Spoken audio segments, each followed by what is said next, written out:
Support for On Point and the following message comes from Rocket Mortgage by Quicken Loans. Lift the burden of getting a home loan with Rocket Mortgage and get a secure, transparent home loan approval in minutes. Skip the bank, skip the waiting, and go completely online at quickenloans.com/onpoint. From WBUR Boston and NPR, I'm Tom Ashbrook, and this is On Point. The ongoing investigations of Russian interference in the U.S. presidential election season finally got a public airing yesterday when the heads of the FBI and the NSA spent 5.5 hours in front of the House Intelligence Committee on camera.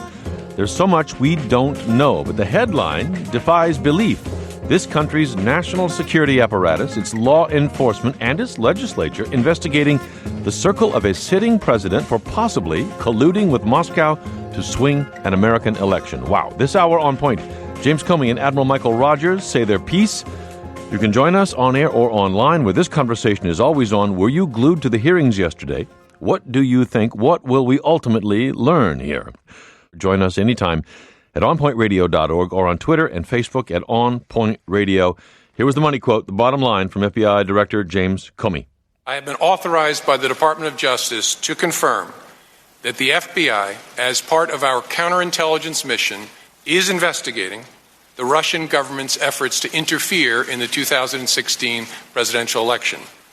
And that includes investigating the nature of any links between individuals associated with the Trump campaign and the Russian government, and whether there was any coordination between the campaign and Russia's efforts.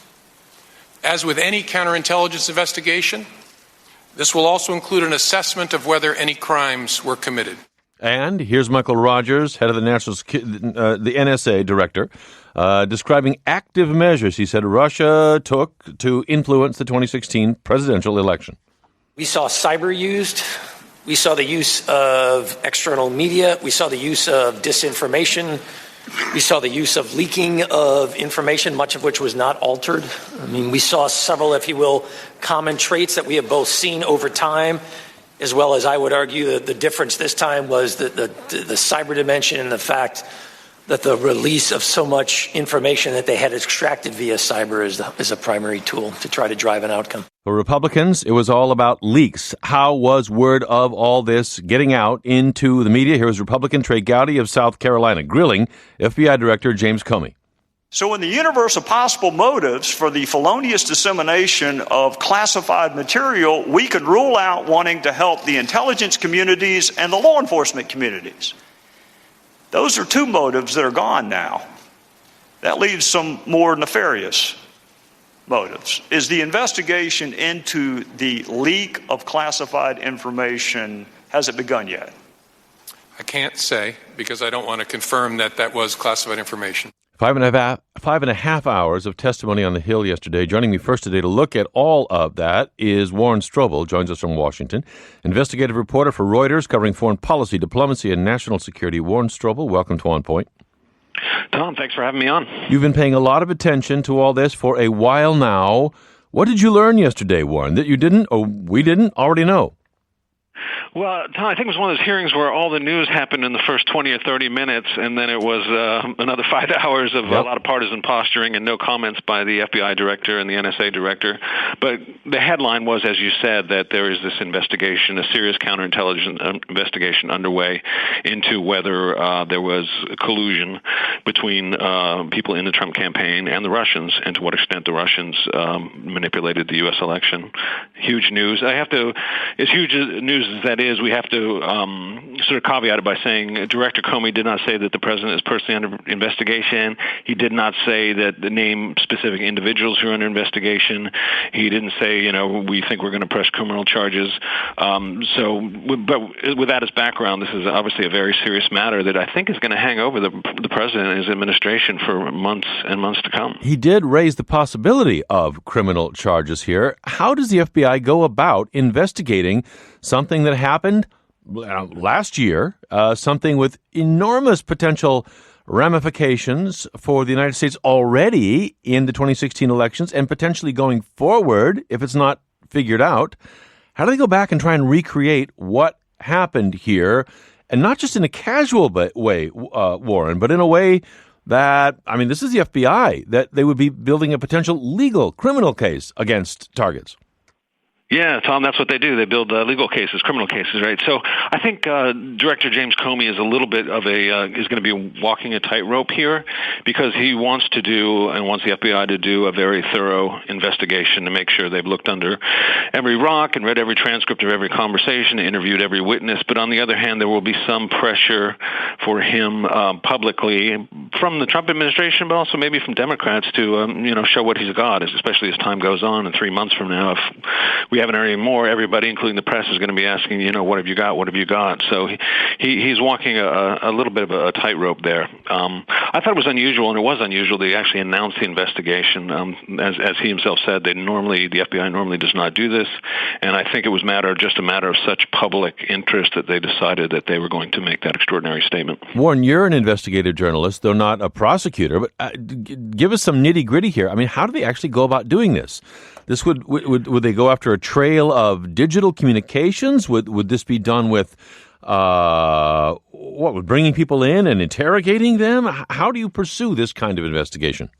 Yeah, that's a really good question, Tom. And there's multiple ways. First of all, we have to remember that the investigation in some form or the other has been going on since, I think, late July or early August, since it first came to the U.S. government's attention that Russia was potentially trying to manipulate the election. And you had all these reports of Trump associates and people in Trump's inner and outer circle meeting with Russians, folks in Moscow. So they have been building a case, or at least gathering information, for almost 6 months now. What do you do then? You interview whoever you can. You try and flip them. I'm totally speculating here, but General Michael Flynn is under investigation. We know it's possible potentially that he might face charges related to his dealings with Russians and his lack of registration in the Foreign Agents Registration Act. You try to flip somebody like that. I'm just putting Flynn out there as an example. You try and pressure them to give more information.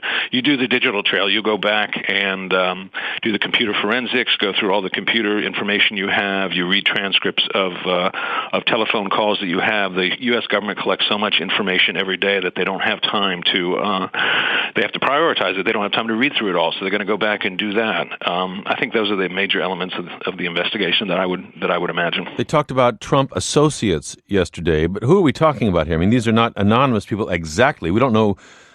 I suppose we can't confirm who in particular they're looking at, but there are names that are out front there. Roger Stone, Carter Page. Introduce us to the circle that might be part of this group of interest, Warren. Yeah, absolutely. And again, with a caveat up front that nobody has been named as a target and no charges have been filed. But Michael Flynn is one because he had interactions with the Russian ambassador that he was not straight about. Some people believe they were discussing lifting the sanctions once Trump became president. Yeah, but that was after the election, so that wasn't about swinging an election. No, but you can kind of follow that trail back and see, were there other interactions before the election. Mm-hmm. So that's certainly one name that is out there. Former NSA director, now out, of course, but yeah, who else? What else? Yeah, then you mentioned Paul Manafort, who the White House tried to, Sean Spicer, the White House press secretary yesterday, tried to say that Manafort didn't play much of a role in the campaign, but in fact he was the campaign manager for Trump's campaign for 5 months. Yes.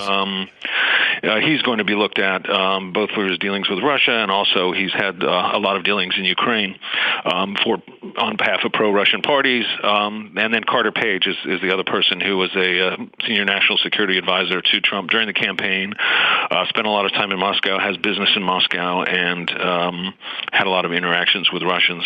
And then finally, Roger Stone, who your listeners may know is a dirty trickster going back to Nixon days, and he has said, or at least intimated, that he was in touch both with Julian Assange and a hacker named Guccifer II, who in each of those two outlets was responsible for publishing some of the hacked materials from the DNC and elsewhere. So those are the people that come to mind. Warren, yesterday, Director Comey declined to answer whether the FBI has evidence of collusion between the Trump camp and Russia. But we've seen others who have said they haven't seen such evidence. James Clapper, former Obama Director of National Intelligence. Michael Morell, former acting CIA Director under President Obama. Devin Nunes himself, Chairman of the House Intelligence Committee, have all said that they've seen no such evidence. Now, he didn't say yesterday that he had. Does them saying they haven't seen it mean it's not there? Does him refusing to comment on it mean it's not there? How do you interpret all that? I mean, I interpret Comey's no comment as that he believes it's an open question. And as you said at the outset of the show, Tom, he specifically said that is part of his investigation. What Clapper said some months ago, I can't remember, frankly, if this was after he had left or just as he was leaving the Obama administration. He said, I've seen no evidence thus far of collusion with Russia by the Trump campaign, but that may have, further information may have come out since I left office. So I guess that quote was after he had left office. Nunes, he has a somewhat partisan view of this, I think. And you look at the Democratic side where Adam Schiff opened his statement in the hearing with basically a charge sheet of, he went on for 10 minutes about all the links, all the suspicions, all the coincidences. So certainly on the Democratic side, there's a lot of concern that there might be collusion here. Where do you see the sharp edge of inquiry going forward? Is it the FBI? Is it this House Intelligence Committee? The Senate? Who's really going to ferret this out? Some Democrats and others are calling for an independent commission to look at this. Where do you see the edge as things are currently structured? Very good question. So I think you're right. The Democrats are calling for either a special prosecutor, independent panel, whatever you want to call it. My hunch is that at this point that's not going to happen because the majority of Republicans are against it. However, if in the next 3, 4, 6 weeks there's another major revelation that would point to further evidence of collusion or of Russian manipulating the campaign, I think that could sort of break the dam and the Republicans would have to put up their hands and say, okay, we need a special prosecutor. We need an independent panel here. But as I said, right now, I don't think that's going to happen. You do have both the House and Senate Intelligence Committees pursuing their own investigation. I believe the Senate Judiciary Committee is as well. But I think that most of the power now rests in the hands of the FBI because they have subpoena power. They have the power of law enforcement. They have the resources. And it's going to be interesting to see if there's continued or increased friction between the FBI and the Trump White House as the investigation continues.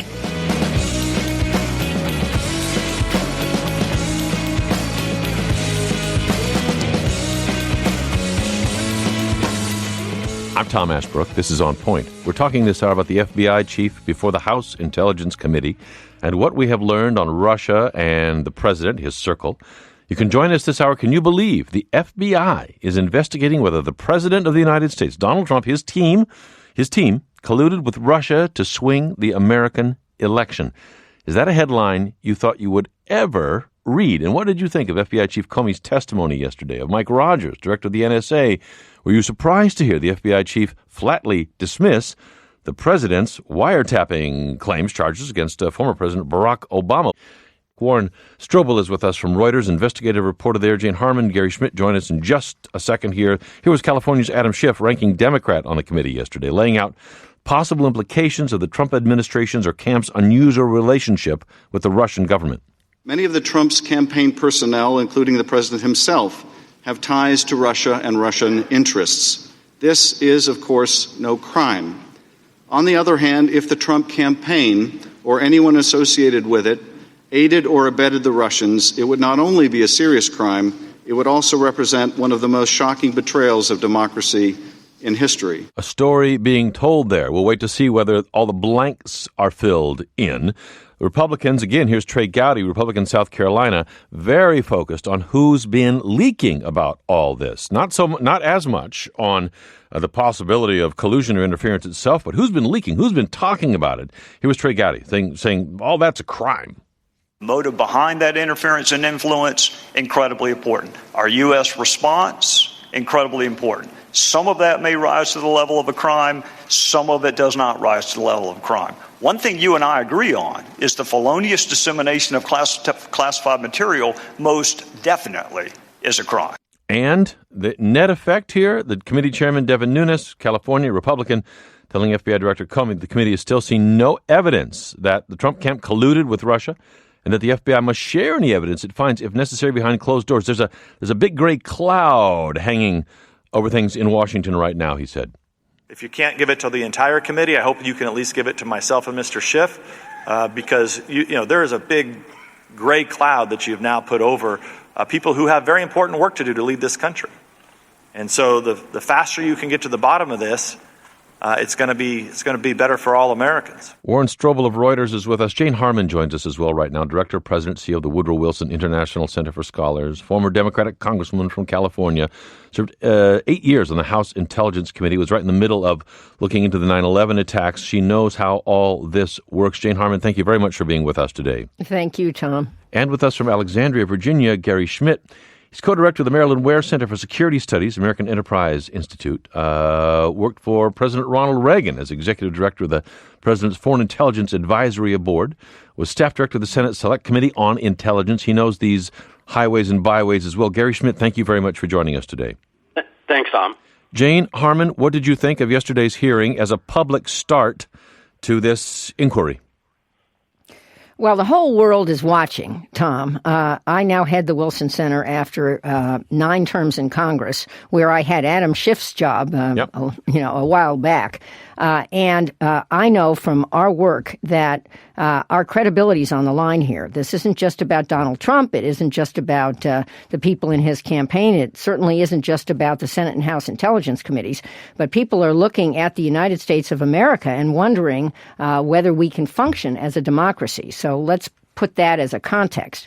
In that context, I actually thought the actors on all sides performed quite well. I think that Comey's testimony was extremely careful, as it should have been. Mm-hmm. I think, as you have mentioned, that Adam Schiff's opening statement and his theory of the case, the facts of the case, were presented very carefully. He didn't exaggerate in any way. And I also think that Trey Gowdy and others, talking about leaks, which are bad, made valid claims. Now what has to happen is these institutions of government, the Congress and the Justice Department, have to function. And the Congress, I have seen the Congress function well after 9/11 on a bipartisan basis. I was there in the chairs. I was a principal author of the reforms we did. We can do this, and I think the world is waiting to see if we will do this. But just mechanically, and I guess politically as well, do you think the House Intelligence Committee, the one you know best, has the structure, the will to see an inquiry like this through to the end, whatever that might be? Well, Adam Schiff pointed out that it's a tiny little place with a small number of members and staff compared to the Justice Department, which has, legions of workers. And so in that sense, it may not have adequate heft to do everything. But yes, it can function on a bipartisan basis. It does have subpoena power. And if, and this is a big if, the chairman and ranking member and members can work together, it can do an important amount of oversight work, which is, after all, its charge. Gary Schmidt, you know the intelligence world. You know how Capitol Hill works when it looks into intelligence. What do you think about the narrative that has emerged here? I mean, more than a narrative, but of first of all, Russian interference, and secondly, collusion. Do these look like credible charges, concerns to you? They're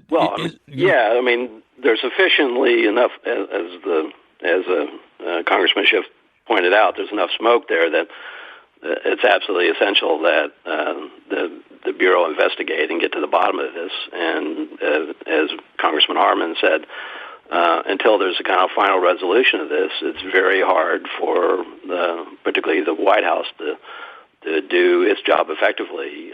Having served both in the Senate and in the White House, I know when a crisis like this happens, an investigation like this happens, and vis-a-vis the White House, what happens is 90% of your time is spent responding to the daily headlines, and the result is that the real work of government gets postponed or put aside. So it's absolutely essential that these charges be looked at and then also be looked at thoroughly, but also be looked at as quickly as possible. I mean, Jane Harman, what would happen if they did come out with either a committee finding or FBI charges against Trump associates of collusion? What happens then? I mean, do we somehow go back and look at the election again, or is it just a purely an individual issue with those individuals charged or found out? Well, I think it's pretty speculative to think about what could come out at the end. Why? We have the FBI director saying that there is an ongoing investigation that he will pursue. So it doesn't seem speculative. It's speculative to yes, they're investigating it. That's a hard fact, and it's good to have some hard facts on the table. But where the investigation will lead is not known yet, and whether people will be judged to have committed crimes is not known yet. Of course. I don't think we're going to roll back the last election. I don't think that happens. Adam Schiff said in his opening remarks, and most people think, that measuring the impact of Russian meddling, and that did happen, that's another hard fact, on this election is probably impossible. But if people in the Trump campaign or the Trump organization were colluding with the Russians in violation of law, and these are serious allegations, then those people could easily be subject to prosecution and also, by the way, if people are proved to have leaked classified information, those people could be subject to prosecution. So we've got, a lot of damage to go around here, but I think speculating on who's guilty right now is a mistake. No, I don't mean speculating on who's guilty, but when you have an investigation, that raises the possibility of charges. And this is not a light matter. These are close associates of the President of the United States. That's correct. And it is American credibility on the line here. It's not just about the individuals, but it is the whole smell of this in the world. And, oh, by the way, just in case I forget to mention this, the announcement, I guess, yesterday or early this morning that Rex Tillerson is not going to the NATO meeting but is going to meet with the Russians seems to me to be kind of off message in the middle of this. Well, is it off message or right on? I mean, the allegation here is Russian influence, and now instead of going to our traditional allies in NATO, he's saying, I'll skip that and go talk with Vladimir Putin next month. Well, off message if the claims of the White House that they didn't do any of this stuff are to be credible. Gary Schmidt, in terms of knowability, does this look like something that the FBI can track down? If there was collusion, does it look like a solvable puzzle to you? Yes and no. I mean, these kinds of, if it's, the kind of collusion that usually takes place is a kind of a collusion, that people obviously want to keep secret, and also they tend to hide their trail, so it can be a difficult investigative effort. One of the most striking things about this whole issue is the degree to which how open people have been about things. It's not as though the Russian hacking effort was a very sophisticated effort. It was tracked back to them pretty easily. It's as though the Russians wanted to show that they could, in fact, interfere with the election. Mm-hmm. And then you have others like Roger Stone, who, frankly, people in this town in Washington and the politics in general know to be somewhat of a blowhard. So, if he was trying to do something untoward, he certainly went about it in the most ham-handed way. So there's a lot of, I think Congressman Schiff did a good job of laying out where, some of the trails need to be followed. On the other hand, they're so obvious that one does have to wonder about how much sort of really secret, underhanded collusion was really going on. Warren Strobel, a lot of some of this was not secret at all, and I don't know how to characterize it, but you had Donald Trump himself last summer standing in front of tons of reporters calling on Moscow to go on and, get more out there. He said the press would welcome. Remember that, Warren? He stood before the whole country, before the world, and kind of called on Moscow to get more of this stuff, dirty laundry of the Democrats out into the public. Absolutely. That was in one of the presidential debates, I believe. You also had Carter Page and others making public statements about pro-Russian statements and so forth. I guess what strikes me here is, yes, the Russians, it's almost clear, and Comey said this yesterday, the Russians wanted us to know that they were messing about in our election, that they had the power to do that. There's something called doxing, where you hack documents and release them. Mm-hmm. Often you're doing hacks and you're not releasing documents. You don't want the other side to know that you've gotten in. They deliberately let us know that they had been able able to get into the system. But now it sort of strikes me, and this is a little bit away from the top of the show, but I wonder if the Russians are sort of having second thoughts about what they've unleashed here, because now their role is known and being debated in the United States. And I think there was some debate within the Kremlin. I've read about how far they should push this last summer. They obviously pushed it a long way, and now they're dealing with the blowback too. Well, on the other hand, it's a kind of muscle flexing of a new variety. We're looking at yesterday's hearings and where all this investigation goes. I'm Tom Ashbrook. This is On Point. Jane Harmon is here, Gary Schmidt, Warren Strobel. Charlie's calling from Atlanta, Georgia. Charlie, you're on the air. Thank you very much for joining us.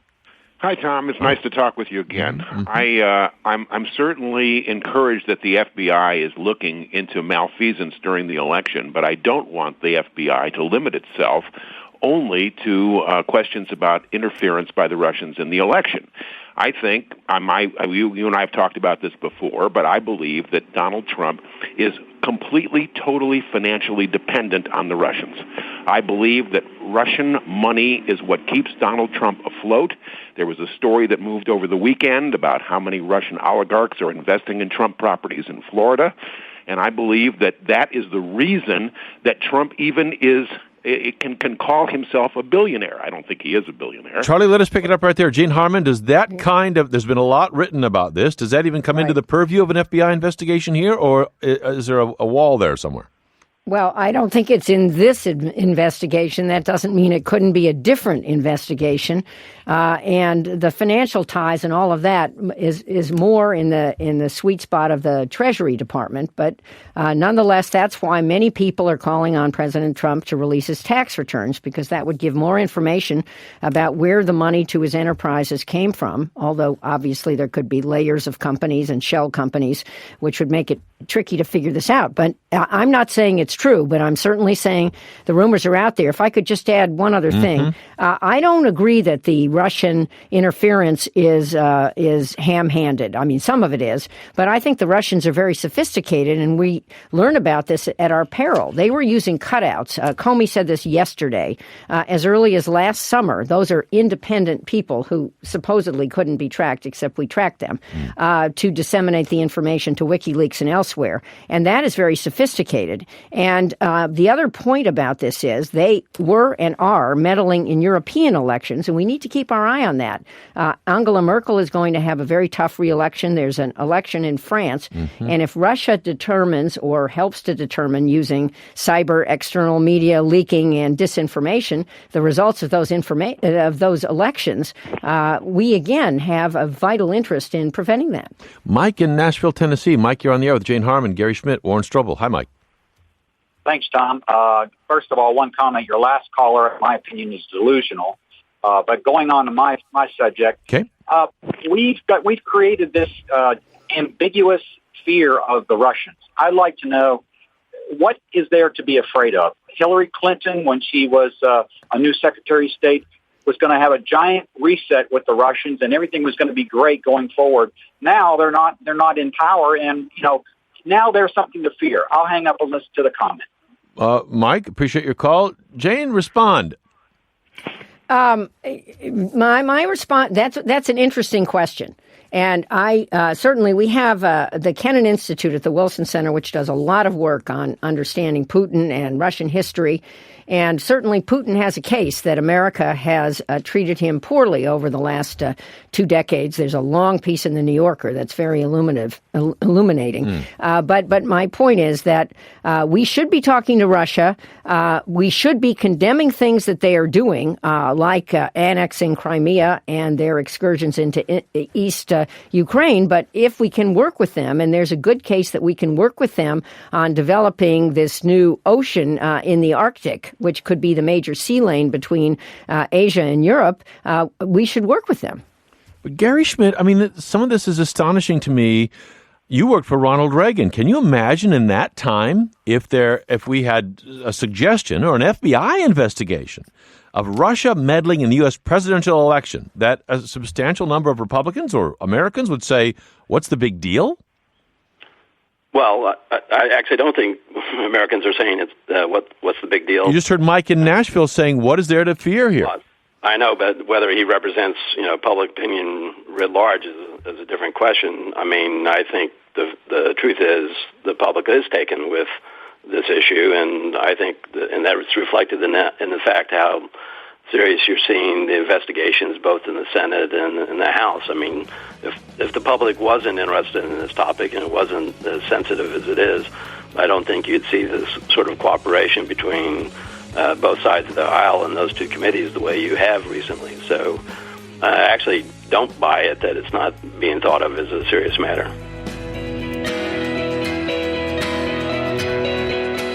Support for On Point and the following message comes from Rocket Mortgage by Quicken Loans. When it comes to the big decision of choosing a mortgage lender, it's important to work with someone you can trust who has your best interests in mind. With Rocket Mortgage, you get a transparent online process that gives you the confidence you need to make an informed decision.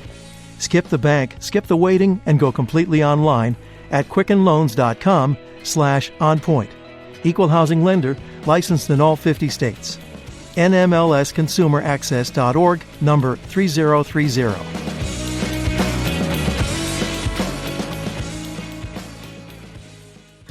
Hi, it's Tom. I'm glad you're listening to this On Point podcast. Really happy to have you here. You know, a lot of people barely know podcasts exist. They've never listened to one. Here at On Point, we want to change that. All this month, we're inviting our listeners to tell a friend about a podcast they love.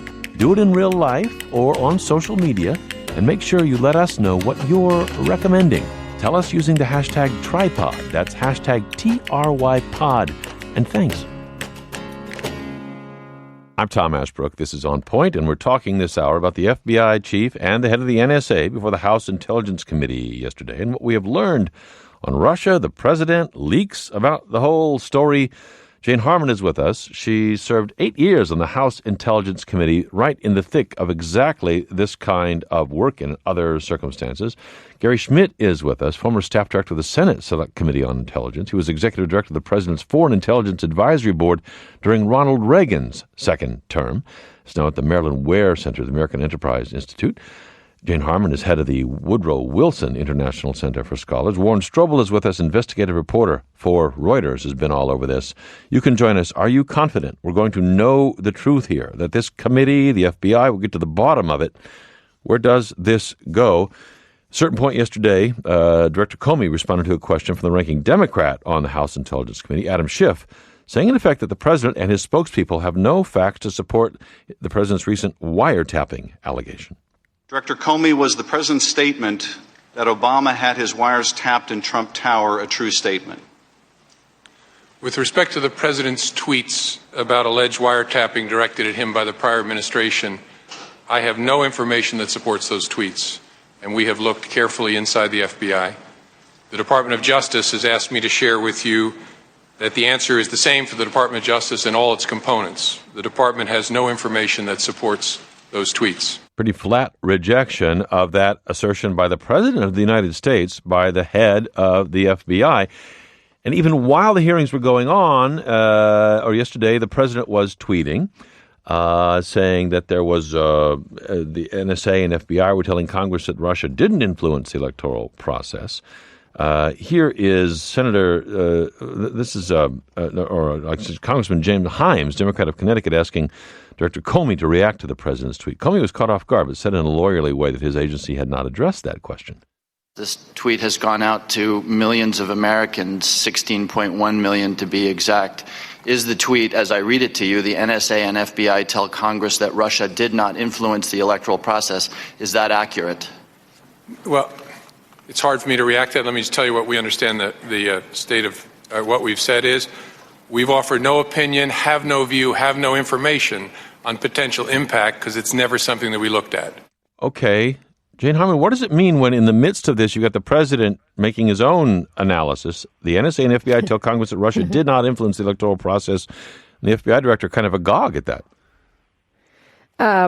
Well, I think we'll never know that truth. There were lots of things that affected this election, and it's not worth listing them here, but some of them had nothing to do whatsoever with Russia, although Russia amplified a lot of the mistakes the Clinton campaign made. And obviously, through cutouts, we know now disseminated information to WikiLeaks at the most damaging times. So, yes, but how many votes did that control? Was that the, Wisconsin, Pennsylvania, Michigan a margin? I don't think we will know that. But what we will know, and I think we will know it, is whether crimes were committed by people in the Trump organization, Trump campaign, and hopefully whether who the leakers were. And I think both inquiries are valid.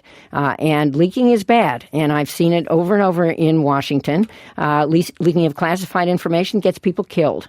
And so we have to take that seriously. But it is not okay. And the world is watching to say, oh, gee, maybe something happened with respect to people in the Trump campaign, but we'll brush that over and just focus on leakers. Gary Schmidt, do you take the leaks that have been evident here as evidence that the intelligence community is going after Donald Trump? Well, he certainly went out of his way after he was elected, in between the time of the election and the actual inauguration day, to pick a fight with the intelligence community in a variety of different ways. And, having, again, the experience as the staff director on the Intel Committee and then in the White House, I can tell you that when you pick fights with the intelligence community, they're not likely to simply take it.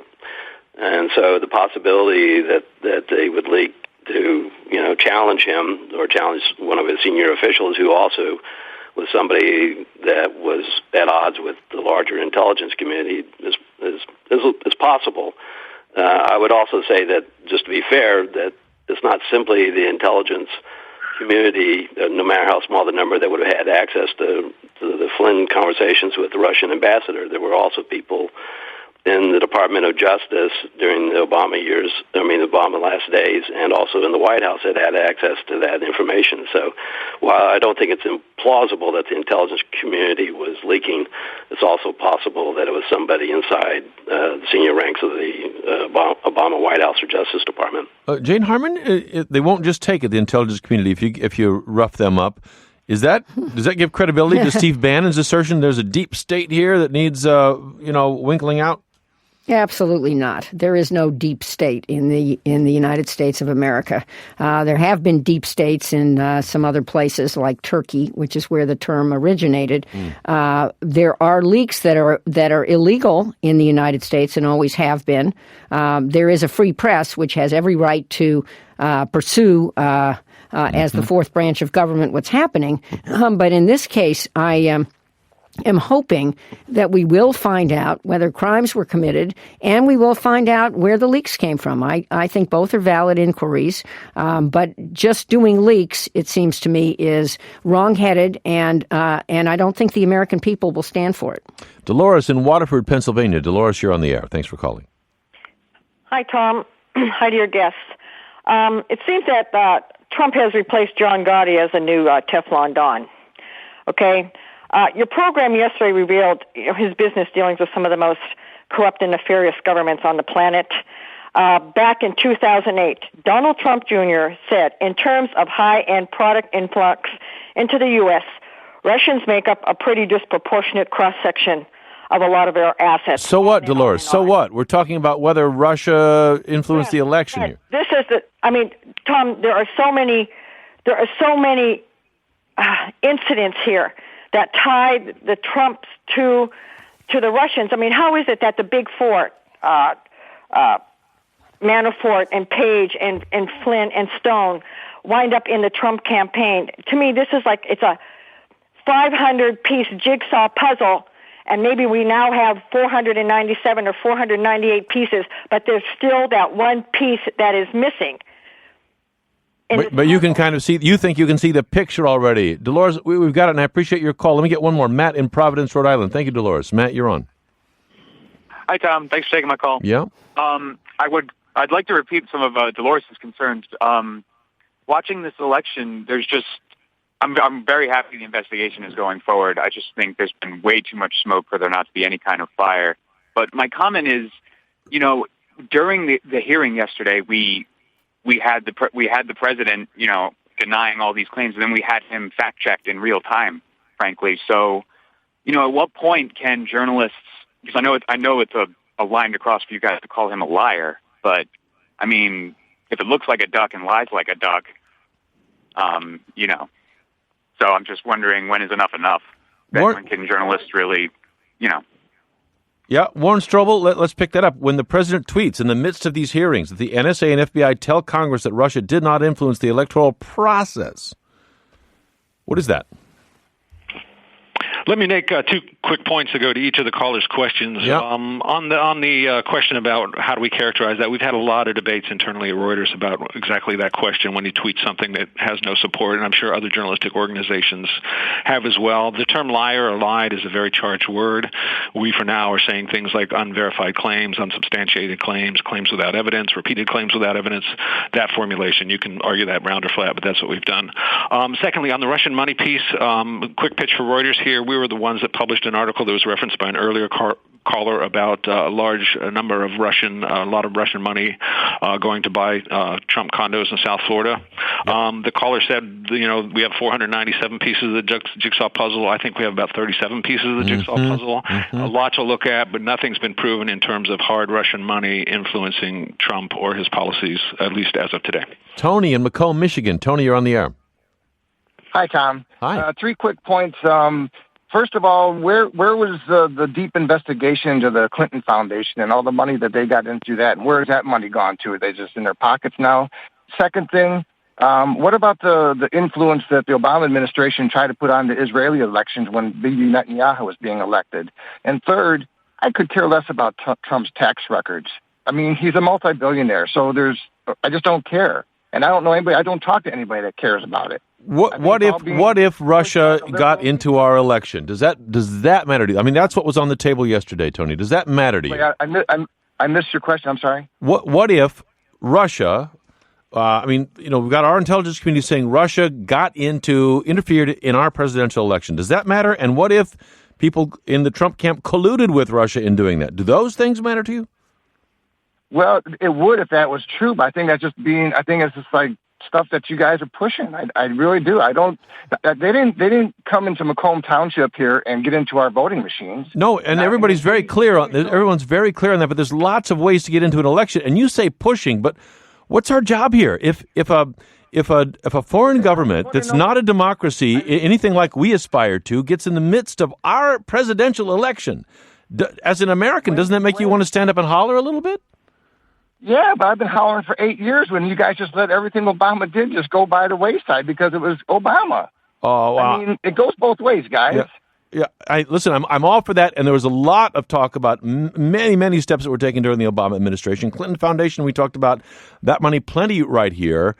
But anyway, I appreciate your call very much, Tony. I mean, Jane, there's this interesting kind of bifurcated view of the world here. I mean, even in the hearings yesterday, Republicans all about the leaks, Democrats all about the Russian interference and collusion. Among our callers, outraged over a puzzle that they feel like they can see already, and it's, Trump must go or whatever. And on the other hand, forget about it. Let's just move forward. As head of the nonpartisan Wilson Center, great relief, I try to see this from both sides. That's what I've been commenting on. I think there is a valid investigation, as Comey said, into Russian attempts to interfere in the election, including any links to the Trump campaign. There's also a valid investigation into who may have leaked classified information, which is a crime. But let's put this in a context. The world is watching America. This is not just about Donald Trump, but about America's credibility. And all our institutions are under challenge. Our courts, the executive branch, our Congress, and our political parties. And it's past time to work together in the interests of America and make our country as strong as it can be. I don't want to repeat Donald Trump's campaign statement, but this is about America's respect from the world and our role in the world as a beacon of democracy. Dave in Picayune, Mississippi. Dave, you're on the air. Thanks for calling. Hi, Tom. Just a couple of quickies. To my thinking, and I've never heard anyone raise this question, even if the Russians tried to fiddle with our election, whether they're successful or not, to me, that's an act of war, period. And I've never heard anybody suggest that. Another issue, when we started getting close to Trump's collusion with the Russians a couple of weeks ago, if you go to his playbook, he'll throw something up against a wall and see if it sticks. So he says, let's just say that Obama tapped my phones. That totally distracted that Russian investigation at the time. And that's right out of his playbook, how to make a deal. So that's all I wanted to say. I'd like to hear anybody else's opinion about whether this could be considered an act of war. Dave, I appreciate your call. Gary Schmidt, I mean, there's already been the assertion out there that Russians did meddle. What does that amount to, and what's the right response? Well, it should be proportional, and we should care quite a bit about it, or it should be an essential concern of ours. It's not an act of war. I mean, there's not a moral equivalence here, but we've interfered with elections abroad when we thought it was in both our interest and our allies' interest. So it's part of the international game, which I don't mean game in the kind of simple throwaway line, but it is part of international statecraft. But having said that, we are the world's leader and the world's greatest democracy, and so we have to be able to protect, and the world has to see us being able to protect our own system. So it's something that's essential to investigate and get to the bottom of. I just want to go. There has been sort of repeated things that Donald Trump's been able to say and do things that it continue to he gets away with. If you look at the public opinion polling, it's not clear that the president hasn't begun to suffer in the public's mind for what he said and possibly what people around him have done. So, at the immediate point in time, it looks like he's getting away with things, but over time, there's kind of a drip, drip, drip away from public support for that kind of behavior. Yeah. Jane, you've said a few times the world is watching, and I want to we just got a minute here, but exactly what's on the line if the world is watching, to your view? What's at stake? Well, I think America's credibility is on the line, and it's not just Donald Trump's credibility. Our institutions of government really have to work here. On the question of active war, John McCain has called this an act of war. What's different here from what the U.S. does and other countries do to each other is this was an aggressive plan not just to steal the secrets, but then to disseminate them using cutouts and very sophisticated third parties to hide Russian involvement. That's different. We have responded. I think our response could be more robust, but I also think that we need to keep channels open to Russia and work with Russia where we can. Why? Because the goal in the end is, it seems to me, to protect America's interests, not to in any way contribute to another world catastrophe. Warren Strobel, our time is very short. You're the investigative reporter. At the end of all this, do you think we're going to know exactly who did what in the 2016 elections? I think we will know 90%, 95% yes of what happened. Well, that's something to look forward to, I guess. It's good or bad, it's good to know, to understand. Warren Strobel, investigative reporter with Reuters. Terrific to have you with us today, Warren. Thank you so much for joining us. Thank you. Gary Schmidt at the American Enterprise Institute. Gary, thank you very much for joining us today. You're welcome. Thanks. And Jane Harmon, longtime Democratic Congresswoman from California, now director of the Woodrow Wilson International Center for Scholars. Congresswoman Harmon, thank you very much for being here. My pleasure. I'm Tom Ashbrook. Thanks for joining us. This is On Point.